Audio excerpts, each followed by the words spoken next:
هاد الصوت اللي يلا سمعتيو هو الصوت اللي كنسمعو النهار كامل كله، وانا كناكل وانا كنشرب وانا كنرتاح خدامه كنقرا، المهم النهار كله كنسمع هاد الصوت. وهاد الضجيج كان كافي باش يقلق لي الراحه ديالي ويخليني ما نركزش ونحس براسي في الجحيم. وفاش كيحبس يا سلام على سعاده وراحه كنحس بها. ومنين كنت كنفكر مع راساتي كنت كنقول يا دابا غير الهدوء، هي السكات، غير والو نعمه اللي ما تنقدروهاش.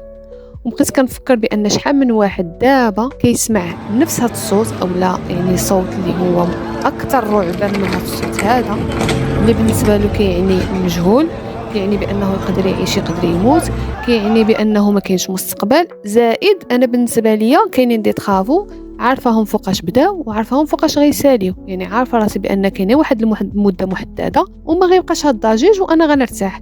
وكاين اللي عايش دابا تحت القصف في صداع اللي كما قلت اكثر رعبا اللي بالنسبه له كيمثل الموت وما عارفوش فوقاش غادي يسالي. وبقيت كنقول مع راساتي هادشي شحال ديال النعم عايشين فيهم ما كنحمدوش عليهم الله.